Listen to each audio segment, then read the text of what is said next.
But I had to leave that job because the inmates were telling me things that I really did not want to hear. And I finally had to separate myself from it when they were in the kitchen. And I felt, I can't work beside these people that know what's happened to my daughter. But I was told, Miss Mary, we have family out there. We can't talk to you about anything. Where is Linda Price? Part 1 of 2. Warning. The podcast you're about to listen to may contain graphic descriptions of violent assaults, murder, and adult language. Listener discretion is advised.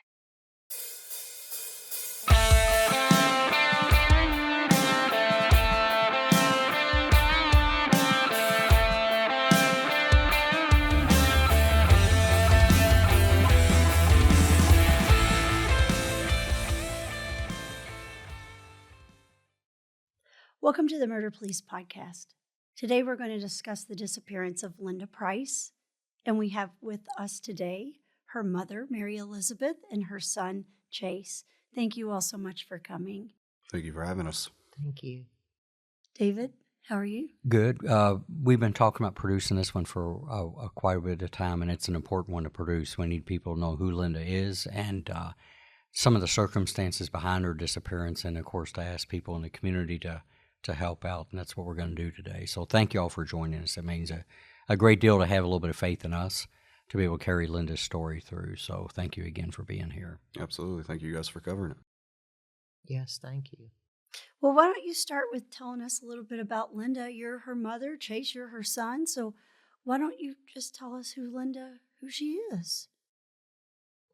Linda is just a caring, loving person. She was a great mom, mother of 2. And she just loved to laugh. Mary Elizabeth, tell us a little bit about Linda as a baby and as a young girl. How was she as a child growing up? Oh, she was a quiet baby. You had to feel over to see if she was breathing. She was just quiet. She didn't cry. I mean, she was just a good baby. And she loved challenge. And she was one of those children that she could be doing something wrong. And you would say, Linda, stop doing that. And she would turn around, and she had it in her mind that if she couldn't see you, you couldn't see what she was doing. That's excellent. She was very funny. But she loved bicycles and just baby dolls. She loved baby dolls. What city did Linda grow up In Danville. in? Danville, Kentucky. When was she born? Before we let that go too far past that. August 25th, 1983. 1983? Mm-hmm. Okay, good deal. Yeah, we're coming up on that birthday here in just a few months here. And we're actually recording in Danville, where that disappearance happened. When you talked about her loving dolls and things like that, what were some of her other passions? Like, did she have a favorite color? Oh, she loved the color blue. Oh, wow. Yeah, we share that in common. I love anything blue. I'll eat anything if it's blue, to be honest with you. I love blue. So we have that in common. And you said she liked riding bikes or things like that. When she got into school, were there subjects that she focused on more, or were there things she absolutely hated? Tell us a little bit about when she got into school. Linda liked school until she got in the middle grade, 6th or 7th grade, I think. It became harder, and she wouldn't give up, but she would just hate to ask for help. Middle school is a turning point for a lot of people. Mm-hmm. It really is. It's where the socialization changes, the peer pressure comes on. Exactly. Kids start worrying about things other than grades. Does that make any sense? Exactly. So I can see her. It's so common. I think most kids struggle in middle school. It's a very difficult turning point for a lot of people. Did she get involved in athletics or academic teams or anything like that? No. She just had a few close friends, and that's what she just valued them, and she hung out with them and just tried to enjoy life. She loved roller skate, so I would take her and her brother, her older brother. I would take them to the skating rink before their younger brother was born. Mm-hmm. Then when he was born, we had trouble getting there all the time because you don't take a baby to the skating rink. So That could she be a rough didn't ride. understand that. But There we go. How old was she when she was into skating? Do you remember? 8 and Okay. up, she loved to skate. Yeah. Indoor rinks, I guess, right? Yeah. Where at? Up here at Windjammer in Danville. Okay, I got you. That's true. I forgot that was there. And you read my mind. I was going to ask if she had a close circle of friends or not. The people that were close to her. I think for girls that might be more important than for boys. She probably had 3.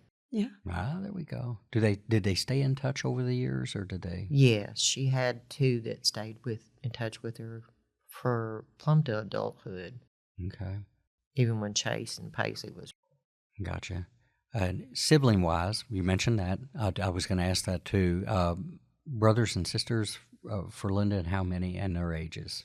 Okay, she's got, the oldest brother is, oh crap. I'm not good with math, so I'm sorry. But she has an older brother, Chris Vickery. Then she has Thomas Wilson. Okay. And then her younger brother is Lewis Wilson. Okay, good deal. Kind of in the middle a little bit. Yeah, She sort of in the was the middle. only girl. One girl among Yeah. 3 boys. And she was meaner than them boys. Had to be. I Yeah. had to teach her to be. I was going to say, and I've always said in my dad's side of the family that having daughters was extremely rare. And so when I learned I was having a daughter 26 years ago, I got down on my knees and thanked God, because I came up in a house with 4 brothers and we were rough. We tore that house up. I always tell people that's how I learned how to fight. I was in Yeah. the middle and I got it and I gave it. And so I know what that's like, as far as she would have to be. So when she became a teenager, she was. There like we you go. say, she began to learn to defend herself. That's it. I think the toughest woman I ever met was my Aunt Patty, because she was at the trail end of Dad's brothers and sisters. There was like 8 of them or something ridiculous like that. And then my cousin Terry was at the trail end of like 6 boys, I think. Oh, yeah. Yeah. So had to be tough. It prepared you for me, didn't it? Somewhat, but nothing could prepare me for you. Aw. Exactly. That's so loving. It isn't is, yeah, You that- meant that in a really I did, way, yeah. didn't You could just feel the But I bet emotion. it wouldn't change it for anything. No, no, not at all. Before Uh-huh. Tweety Birds start, we'll get back on this. Yeah, but thank we you. better. Yeah, exactly. But yeah, that's what I'm always interested to see. Now, in a little bit, we'll turn to why we're here today. Did any of her friends, were they close to her at the time when she went missing from this area? And No.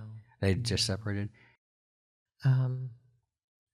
Linda took a turn in her life and experimented with drugs and kind of pushed all the people that were important to her away before she went missing. That's what that happens, right? That happens. I've just shared. I don't mind sharing it again. That right before I retired in 2020, I lost my youngest brother to a drug overdose, and he had estranged himself from the rest of the family. So nobody's immune, and I think it's a struggle that many people go through. Sometimes quietly, sometimes not. So my heart goes out to you with that. I've experienced that in many levels in my own personal family. So my heart goes into that. It's just it's a bad thing that's out there, and there's bad people that make sure people get it in the hands of people that have no business with it. So sorry to hear about that.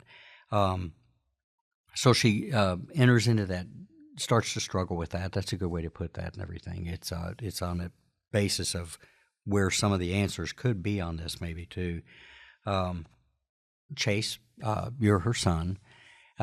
And I guess given that those dynamics were probably difficult for you as a son with a mother going through that, am I assuming too much there? Or? Oh no, it was absolutely a struggle, especially being a younger kid. You're kept away from a lot of the real world things because you don't want to corrupt a young child's mind with what's going on in the real world. So it was there was a lot of battles there, not knowing what was going on. Of mom's in and out of the picture. So it was definitely a struggle.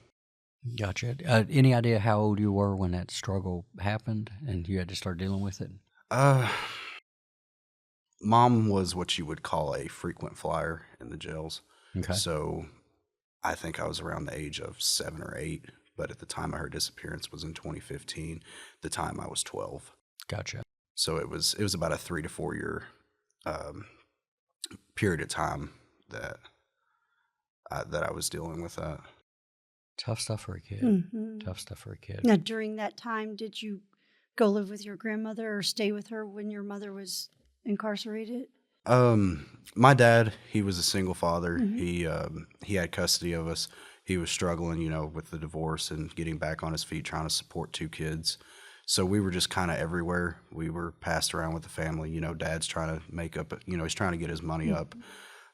So we were passed around the family with my grandmother here, my grandmother on my dad's side, my aunt, grandfather. We were just around the family. Yeah. So Linda had she started dabbling with the drugs, and then I guess we kind of missed the part where she had you and your sister and then got married. So I'm guessing when that happened, were you kind of thinking maybe she'll straighten out, get off the drugs, quit toying with No. those? That followed after Oh, after Okay. she had her children. so Okay, up to good. that Yes. point, she was fine. Yeah, Mm-hmm. we done things together. I mean, we were close. Mm-hmm.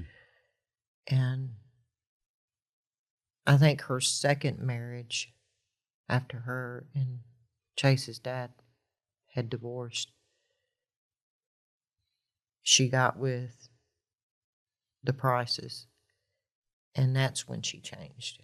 She married David Ashley Price, Okay. and that's when things changed. He had a past.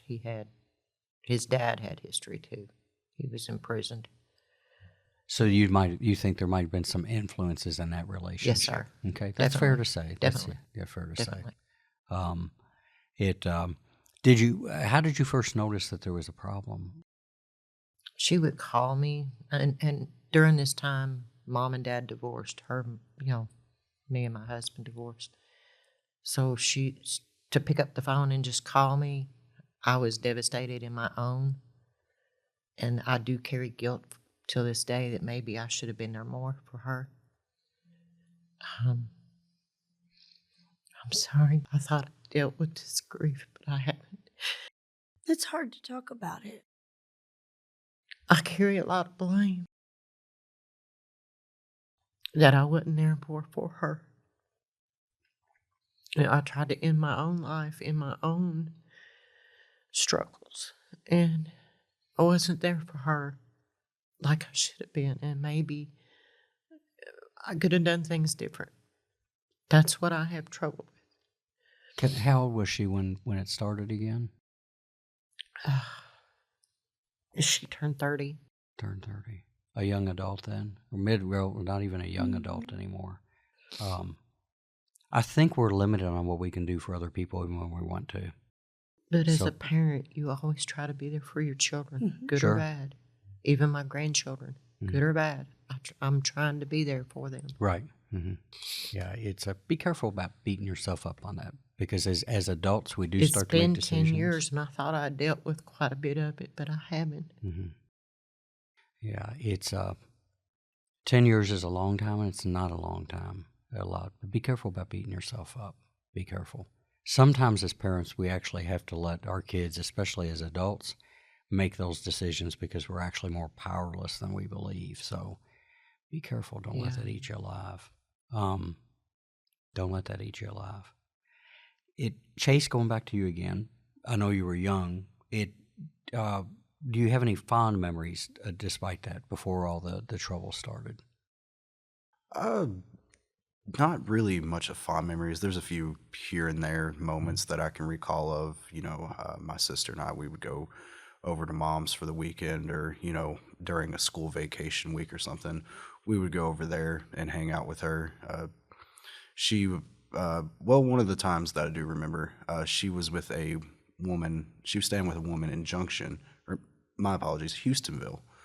And this woman, I grew up on game systems. I was a big gaming system kid. And you go into this woman's house, she's got gaming systems everywhere. So a very fond memory was playing games with Mom. Okay. Any console you could think of, that woman had it. Oh, wow. So that was a pretty cool fond memory, playing all the old nostalgic games there. Yeah, the odor. Yeah, you're going to say old and nostalgic. Be careful. It's He's we're not talking talking Pong. Pong And and yeah, Pizza Hut I for knew that's where you were 75 cents a gonna go with game. that. Exactly. That was bad stuff when I was a kid. I mean, we were masters of that. Oh, So yeah. it so we go through that period where it fractures the family. Right. I've been there and lived through that myself in my own family. You're struggling to do what you can do for her and whatever. So she goes on and goes on with her life. And you said she's a frequent flyer in and out of the local jail, I guess, and stuff like that. So that's something that what kind of stuff was it? Just like petty crime, probably shoplifting and things like that, or I don't know the history of it. Mhm. I don't think it was very severe. I don't think so either. Yeah, Very severe no, that crimes. yeah, you don't go in and out that much. So I'm just thinking a lot of things are associated with drug addiction. I think she had fines and so forth that it first started out. Probably couldn't pay them. Yeah. That would do it. Yeah, that's what I'm thinking. It's That probably low-level started, and things. then it would increase. Gotcha. Well, let's go back and head up in time a little bit. At what point did you realize that Linda was missing? Like, I'm guessing you said she was kind of in and out, so it might be typical that she would maybe be gone for a day here and there. At what point did you realize she's missing and it's just not jail? She's not. I was working in Lincoln County Jail System, and I had an inmate tell me that he was sorry to hear about my daughter. And I'm like, excuse me? And he said, well, I heard she had OD'd, Miss Mary. I said, okay. This was in May, the end of May. Of 2015? Yes. I'm telling you wrong. This was the end of June. I'm sorry. That's all right. Let me retract that. The end of June. Because the actual day that we knew that she was finally missing was June 8th. But it was about almost the end of June. And then I had a family member on her side of the second husband come to me and tell me she was waiting outside my work. And she said, you need to file a report. Her husband was in jail and he can't file a missing person report. I said, well, I'll think about it. Then I started doing a little bit of investigation, calling around, talking to people. And by the time I finally came to the conclusion, nobody's seen her. In between this time, of course, I'm working and still days are going by. And you'd maybe tried calling her and just no answer, going by where she stayed. Exactly. And I waited a length of time thinking, well, maybe she just took off for a while. She'd had enough and she was just taking off for a while.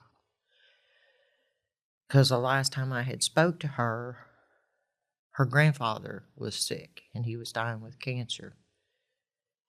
And that's the last time I spoke to Linda. And that was the 1st of June. And she had knew her grandfather had passed. So the last one to talk to her was her dad. And that was June the 8th. Did y'all go for periods of time sometimes where you just didn't communicate? Yes. That's We not did. So yeah, that's yeah. why I waited a length of time to make sure, hey, I go file a missing person report. I know some people, you have to wait 30 days or whatever. So I waited a little bit of time. I went through all of July just to make sure that I was doing the right thing. And then I heard about Michael Gorley. And then I was getting phone calls. And I thought, well, I need to step up. Yeah. And August 3rd, I made a police report with Trooper Ayers sitting at the end of the driveway in Stanford.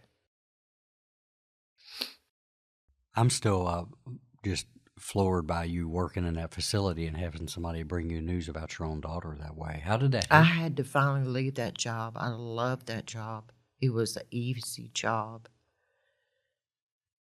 But I had to leave that job because the inmates were telling me things that I really did not want to hear. And I finally had to separate myself from it when they were in the kitchen. And I felt, I can't work beside these people that know what's happened to my daughter. But I was told, Miss Mary, we have family out there. We can't talk to you about anything. There we go. We hear that a lot.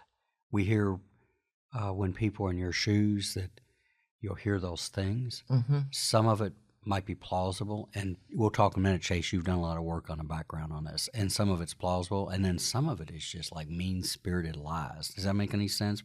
Yes. We've heard that before, and we have always wondered why people would make I've that had up. several people come and tell me they found pieces of her chopped up. I mean, just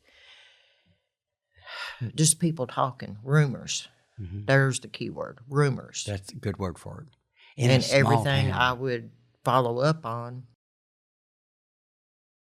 Exactly. And again, we just for context is we're talking a small town area.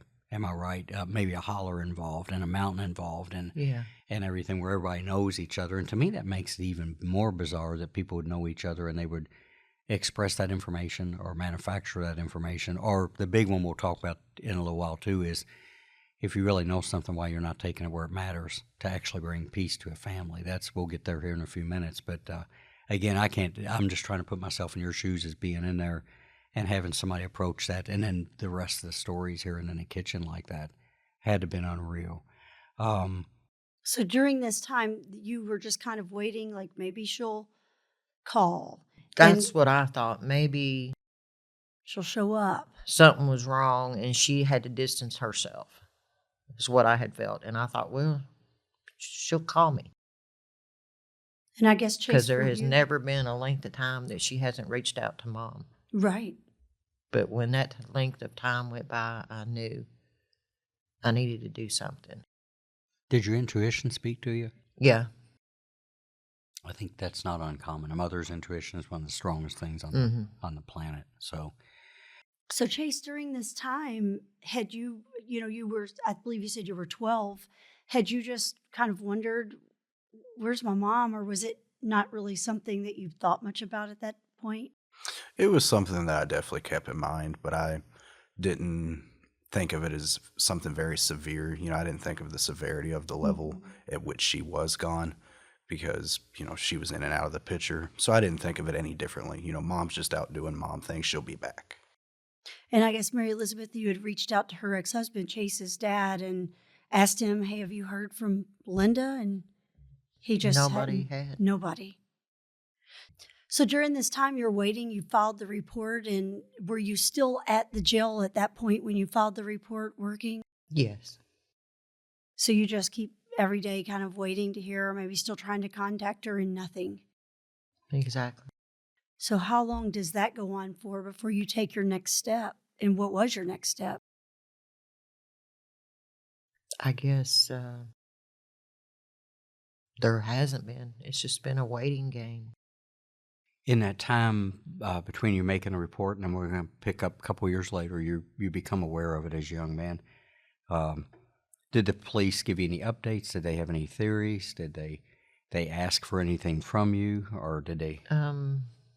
The last time I spoke to Detective Thornberry, we had took some DNA for Namus. She has a There we go. Namus, and that way they would have it on file too, in case anything was found.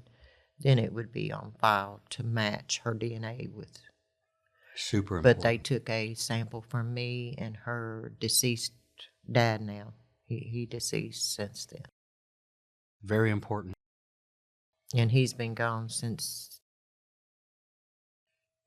4 years, so it's been a while since I've talked to Detective Thornberry. Gotcha. So let's enter Chase. You become aware. How did you find out again? It was I actually found out through the family, just kind of finally told us, hey, your mom's missing. We don't know where she's at. We weren't given any of the details that they knew. It was just, we filed a missing report for your mom. Nobody's heard from her. We don't know where she's at. What did you do with it? I didn't think of it as anything unordinary. It was just, okay, they filed it, just to get the awareness out there that we've not seen Linda. Everybody keep your eyes out for Linda. So I didn't think of it as anything too severe. It wasn't until later that I got the details about the possibilities of why she was missing that I took it to heart. That's where we were going to go here in a second too. Is it's a mystery, obviously, but if you want to give those theories, whatever you're comfortable with. Of course, we won't name any names or anything like that, but I think the operating theories are good because I was curious as to if you all could guess where in the community, or if there was a group in the community that would be more likely to have answers, where would that be? And because again, we're talking about small town stuff, really small town stuff. What did you end up learning? It was after her second oldest brother. He had just got out of prison. He had messaged me and wanted me to come and meet him. So I came and met with him in Perryville, and he explained to me what he had heard. Hey, there's more to the story, so go download the next episode like the true crime fan that you are. The Murder Police podcast is hosted by Wendy and David Lyons and was created to honor the lives of crime victims, so their names are never forgotten. It is produced, recorded, and edited by David Lyons. The Murder Police podcast can be found on your favorite Apple or Android podcast platform, as well as at murderpolicepodcast.com, where you will find show notes, transcripts, information about our presenters, and a link to the official Murder Police podcast merch store, where you can purchase a huge variety of Murder Police podcast swag. We are also on Facebook, Instagram, and YouTube, which is closed caption for those that are hearing impaired. Just search for the Murder Police podcast and you will find us. If you have enjoyed this podcast, please subscribe for more and give us 5 stars and a written review on Apple Podcasts or wherever you download your podcasts. Make sure you set your player to automatically download new episodes so you get the new ones as soon as they drop. And please tell your friends. Lock it down, Judy.